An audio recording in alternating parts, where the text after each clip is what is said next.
Mrs. Perdew, what keeps you busy during the day? What keeps me busy? Well, I have two kiddos. They are 8 and 7, and so they go to school, and so I take them to and from school, and then also just things around the house. So it was recently told to me that I was the CEO of the home, and that kind of resonated a little bit. So what I do is I do the meal planning and do the grocery shopping and any other things that we need purchased for the home. That's what I fill my time with during the week. And then I also go to a ladies' Bible study during the week. And while they're at school, I try to get like my devotional time down with less distractions and try to get fill my time in that way as well. How far ahead do you do meal planning? I'm just a week at a time. Better than me. We do like a day at a time. Usually it's like Sunday night, Monday, try to figure out like what sounds good to you this week, and then try to incorporate that throughout the week. I've tried doing it like a couple weeks out, and then I'm like making changes all the time because I'm like, oh, that sounded good at the time, but I don't think it sounds good tonight. And so just kind of having that flexibility with it as well. So how did you hear about KOMA? Well, this is actually interesting. My kids were begging to do karate. They kept saying, like, we want to learn to be ninjas, all that kind of thing. And we live really close. And so I was looking at locations that were close to us. And then we went to a kids consignment sale, and Miss Becky was there with a booth, and the kids got to know her there. And she just really engaged with the kids and told them, like, well, if you want to learn, this is kind of what we do and kind of things like that. And so the kids were like watching the little video on the screen, and they were just in awe and wanted to try it.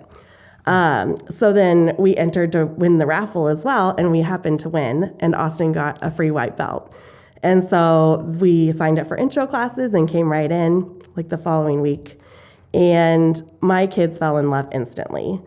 They had Miss Freeman for their first time, and she just welcomed them on the mat. Everybody all around was very welcoming. I remember Miss Cole, Miss Brocknow at the front desk, just like being very like, come on in, let's get you guys dressed and all that aspect. And so it was just really, everybody was so friendly and welcoming. And the kids, once they hit the mat, they like were like, okay, time to be serious. And it was like, that was kind of a side of them we hadn't really seen.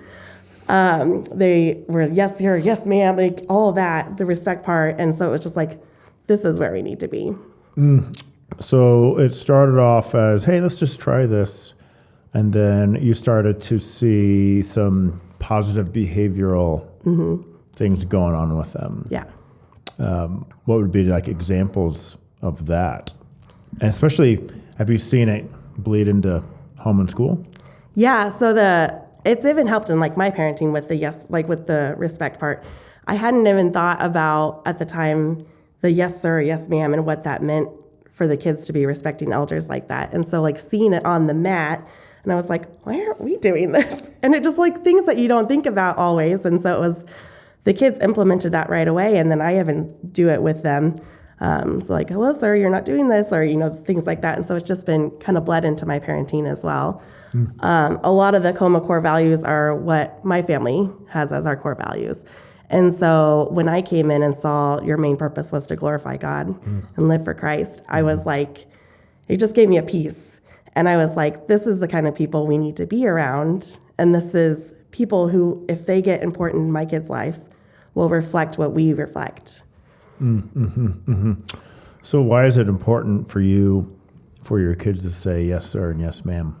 It was one of those things, they started doing it, and I was like, this is it's a good feeling. It shows that respect, and they do it to other elders now too, adults. And it was interesting to see it on the mat. And it was like, they just automatically were like, yes, sir, yes, ma'am. And that like helped them tighten up their bodies too, and just show that respect as a full body thing, not just the words. And so it just kind of to see that bleed into like in church, like when they walk up to a teacher and they're like, hello, ma'am, and so that kind of aspect as well. It's interesting because you guys probably experience this where you will say that, or your child will say that to them, and they go, oh, you don't have to say that, or you don't have to call me Mr. or Miss. And I'm thinking, stop it. Why are you doing that? Yeah. You're ruining all the training that we were giving these kids. And It's so interesting to me that an adult would not want to be called sir or ma'am because it makes them feel old. Yeah.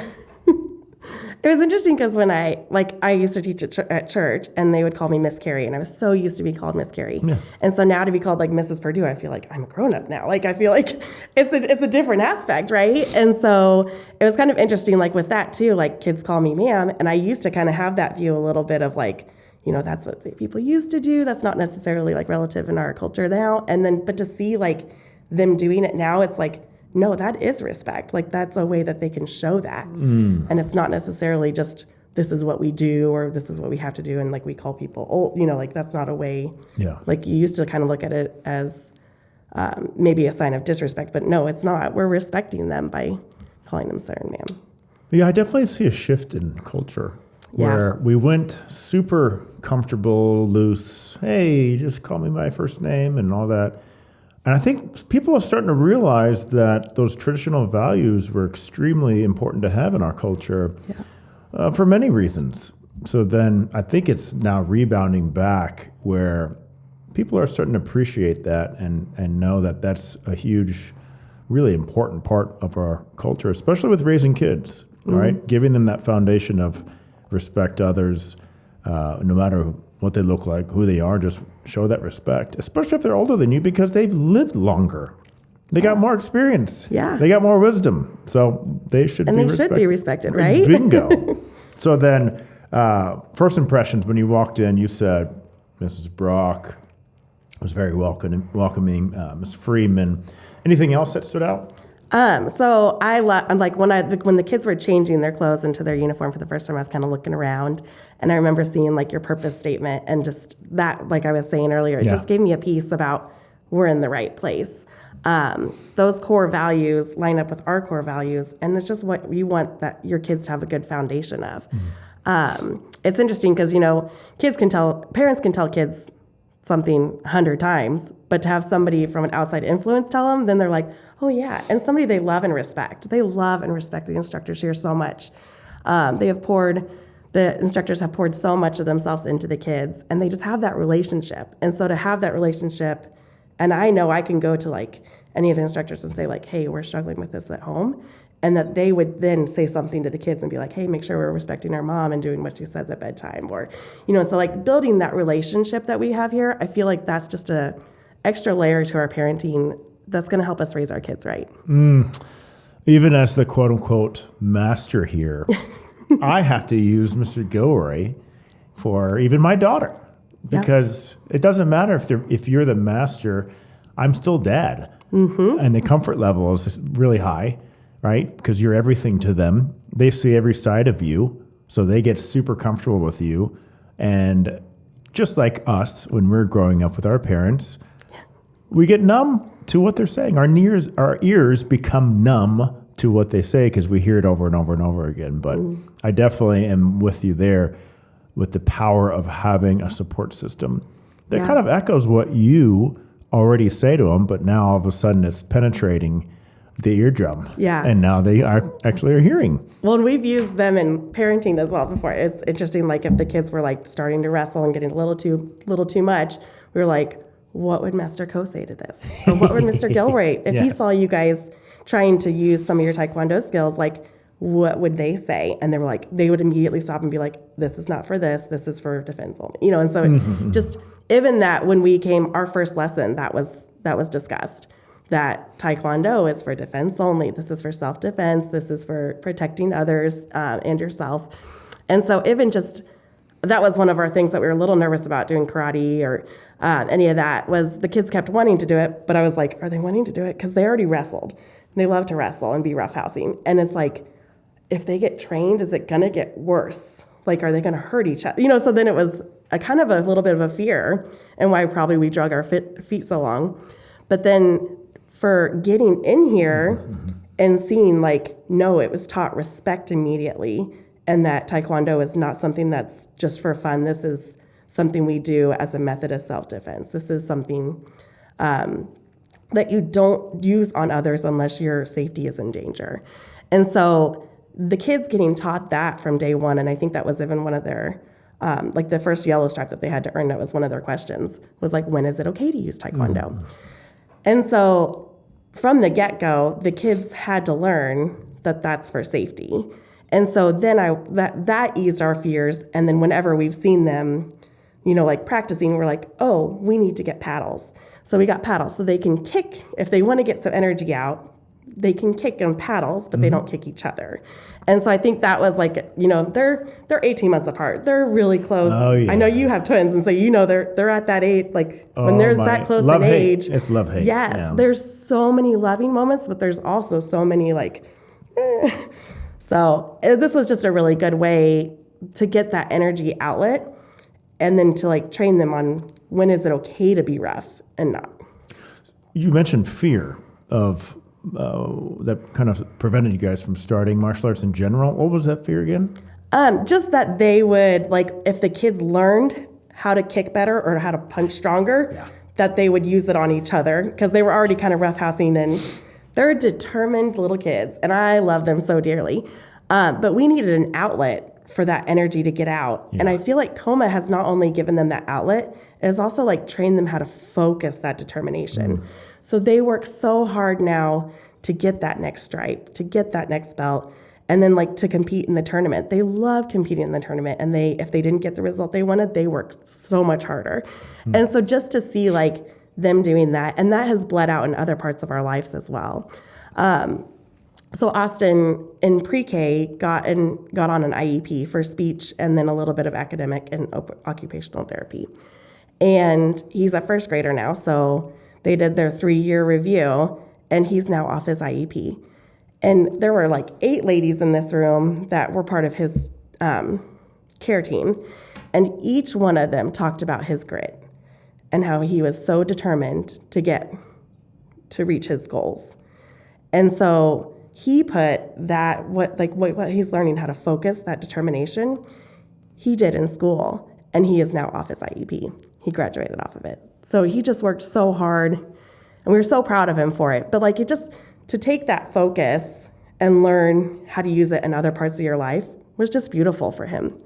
And so that was something we celebrated for him, just using that determination and having something to focus it on.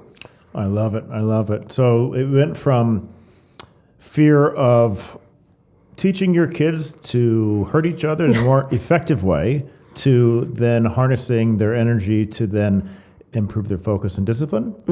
Why do you think that happens here, or how? A better question is, how do you think that is achieved at KOMA?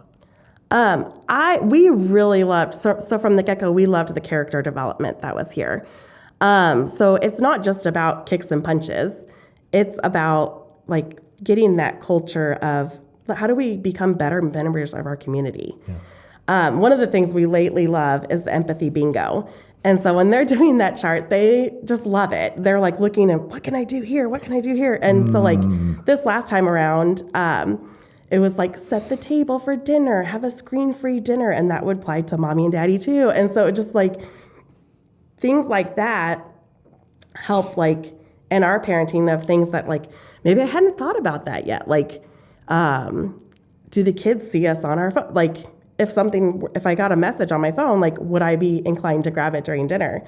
And so just even like that, like making that more of a family time where we could sit and talk around the table was kind of interesting. And then just to see like, I hadn't thought about the kids setting the table. Usually, like I'm making dinner, I'm trying to focus on dinner, I'm like, go play.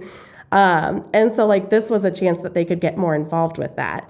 And so like Carly was like, well, can I help in the kitchen? Can I help stir the food? Like, and so Austin was helping set the table. And then it was kind of a fight of who got to set the table. And it was like, just they get competitive. And so like, it was like, Austin's going to set the table. Would you like to help me with this? And so it just was things that like getting them more involved in all parts of our lives, not just like, hey, this is a task that I need to do. You guys go do what you need to do while I focus on this. Like it's incorporating them more into our life as well. So the character projects. Character projects are huge.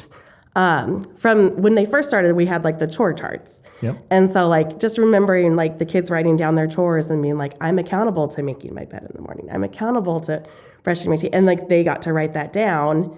And so like them also thinking of like, what's a chore I could do? Because, before we only had 3 written down and now we need 5.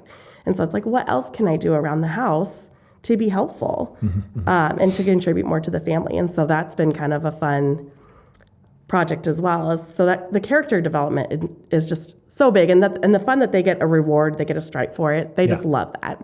They're always like, what's our next stripe? What's our next stripe? And trying to get ahead. It's like, now that we're doing like 1 week at a time, it's like, well, this week is this stripe. And they want to be like the first ones to get it on Monday. I love it. I love it. You seem like a very organized person. I am. I love organizing. One of the things that fills my day too is I love to organize and reorganize and reorganize. So you just it's always, life is a flow, right? You have to like change like different seasons of our lives. So we recently were working on some projects in our house and redoing some things. And so it was like we changed the layout of our main level because what is going to work best for this season of our life.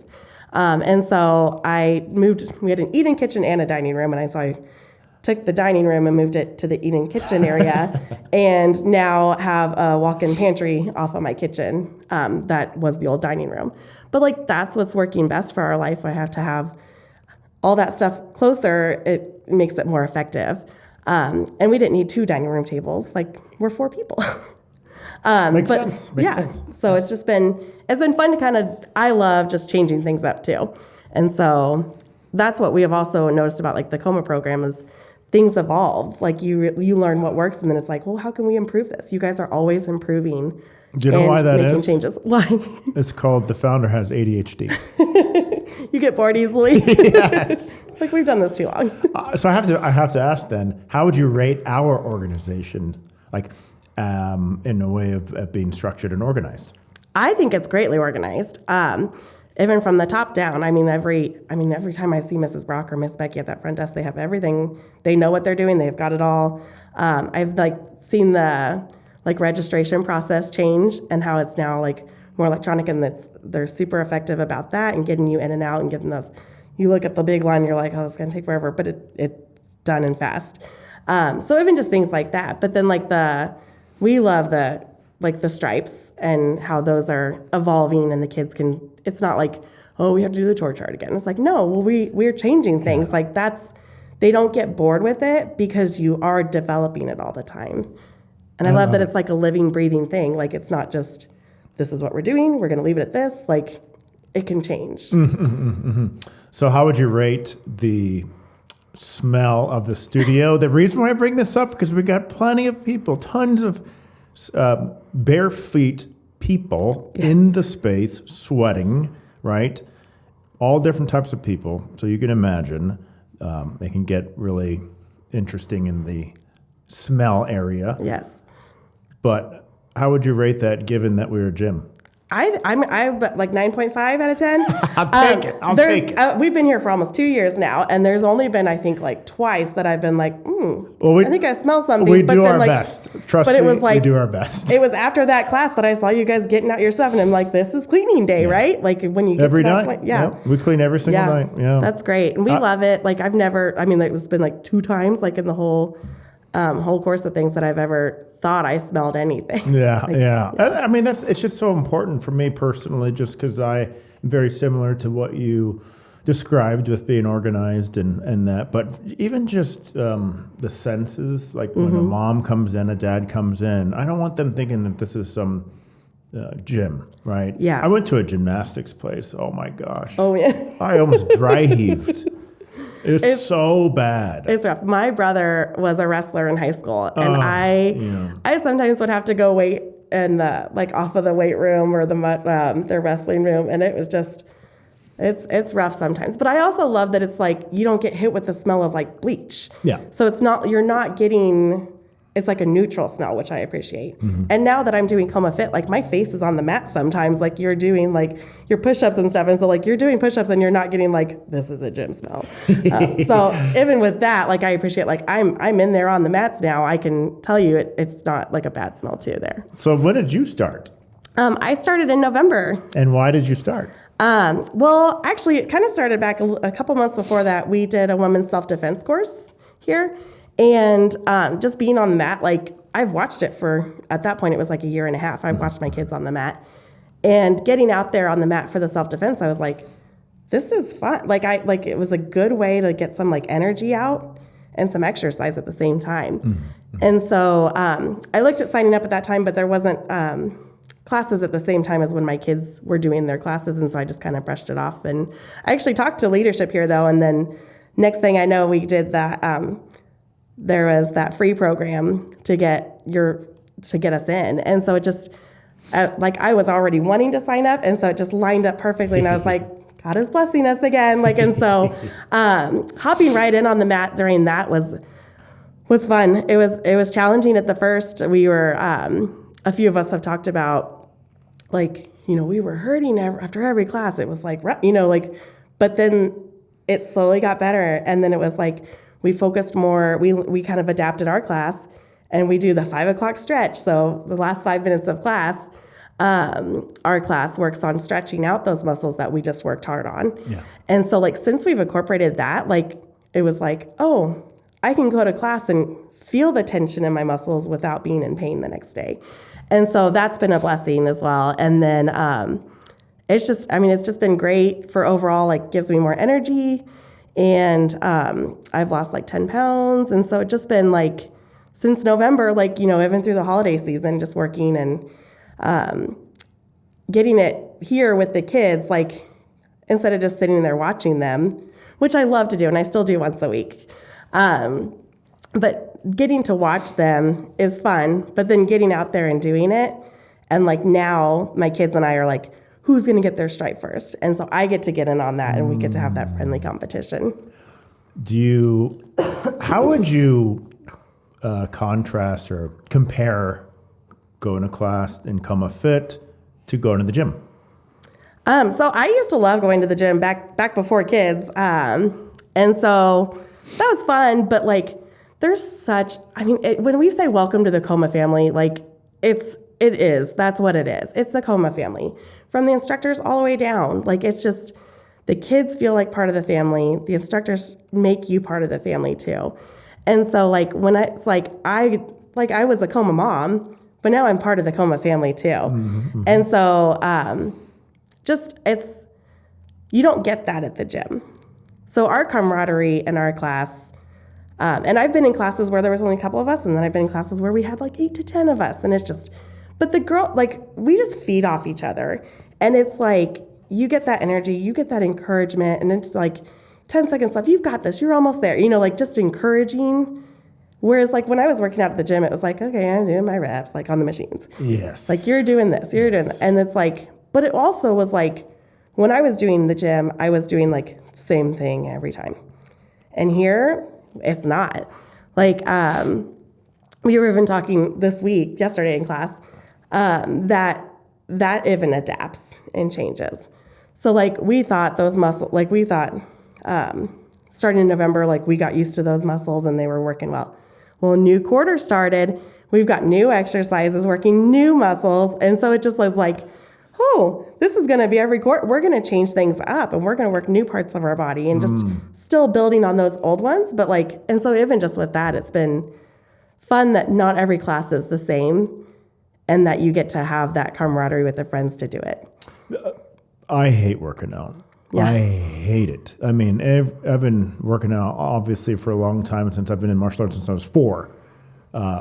I didn't say I hate doing Taekwondo. I love doing Taekwondo with other people. I love doing martial arts with other people. I don't like doing anything alone, because then there's no competitiveness. Yeah. Right? You don't have a partner who you're trying to motivate as well as yourself. Yeah. But when you focus on other people, you forget about your own motivation. But then you realize that you're sweating like a dog because you just tried to beat them. Yes. Oh my goodness. With high knees right now, it's how many did you get? How many did you get? We're all, and then we're holding the paddle for each other with those high knees. And it's you're encouraged. And one of the ladies in there, she's so sweet. She's 1, 2, 3, 4. She's really getting you to go. And that encourages you to do better too. That's right. And it's I remember even just when we first started, it was you got 50, and then you got 100. And now once somebody says 100, you're really kicking it. I can get it. And I was up to 175 the other day. And so just to see the progression too of we're working hard in class, yeah, but we're having fun doing it. Bingo. Yeah. Yeah. That just is it really makes a big difference, especially with doing something that sucks so bad, which is working out. But I mean, it's all about surrounding yourself with like-minded people. Yeah. Who are disciplined, or at least they're seeking to become more disciplined. All of a sudden, a couple months later, or even a year later, you realize you're a completely different person because your whole group has changed, has transformed. If you could say one thing to another parent thinking about trying KOMA, what would it be? My gut instinct is, what are you waiting for? And with that, and like, or what are you afraid of? I mean, because like with me, like we were afraid that the kids would, would maybe get too trained and then be like mean to each other. And it's like, that's not what this is all about. We're so much more than just Taekwondo here. Mm-hmm. We focus on that character and that development and that respect, like that discipline and focus, like all those things that they're learning here that can pour out into other areas of their lives. Like, what are you waiting for? There's a free intro class. Like you can get in here, get them on the mat, see what they do. We've had a couple birthdays here so far, and just like the people coming in and the kids get on the mat and they're like, this is fun. I want to do this. And just to see that, like, that was like our intro class. Like the kids immediately fell in love with it. Mm. And like they fell into, I was like, oh, when I first saw people like bowing in on the mat and saying, yes, sir, yes, ma'am. And I was like, oh dear, what are my kids going to do? But they like fell right in and they were like focused and they wanted that too. They thrive in that. And I think like some of us, like we just get so used to doing our normal routine and comfortableness that it's like, we like our safe bubble, right? But this is like, get involved, like get the kids, have the energy out. Like it's just a great program and we love it. What about a parent, mama or dad, who's on the fence of starting KOMA Fit? Why should they try it? I mean, why not, right? I mean, like that was my big thing. Like when we were getting a big group together too, it was like, we were like, it's free, get on here. Like, why not try it? Like, and so like, I know that's not always what the case is, but it's like, we're here. Yeah. We're already here in the building. Why not just work out? And one of our big sayings in that class is modify, don't die. Like, and so like, it's just been so fun. Like, hey, if you can't do a full push-up, get on your knees. We're still working, right? And so like, even for me, I'm not the fittest. I'm definitely not the fittest, right? And so like getting in there and just working towards that goal though, like let's get some KOMA Fit in while we're in it. Mm. Yeah. So we definitely are more than the typical extracurricular activity in regards of costs. Mm-hmm. I'd say that we are on the higher end, yet you guys decide to continue on with what I call as an investment, right? Why did you guys decide to pay the high cost to be here? Well, I mean, we got in the door. That was our biggest thing, right? So once we got in the door, we saw the program and we saw the changes in our kids' lives. And so it's worth every penny we've poured in. The kids have grown so much. And then even like as an adult, like for me, like getting on the mat and getting, I just thought, at first I was like, well, it's going to be some exercise, right? Like that's great, which is a great thing to do too. But then, like even just the friendships that I've made here, that will last forever. So I mean, just getting in here is the first step, right? But then like learning, once you get in here and you learn what the program is, and you see it firsthand in your children's lives, that's what's going to change your heart on the financial part. Awesome. Well, thank you so much for coming on. Yeah, it's been an absolute blessing for me. Yeah, for me too. We're part of that KOMA family, right? Absolutely. Yeah. As long as you want. And honestly, I've been doing this a long time, and I still have relationships even with some of my father's students. So even just not to get off topic here, but this paddle and the headgear. That headgear was my father's from like literally the 80s, and that paddle. Goodness. And it was given to me by one of his students who was I was at the hospital when I was born. Wow. So the relationships, and I know Mr. Gilroy could agree with me, they could live on forever. Yeah. It's not just a gym here. This is like you said, it's like a family. So yeah, thank you so much for your continued support. We love having you guys around, and we are so honored to have you guys. Yeah, we love being here, so thank you.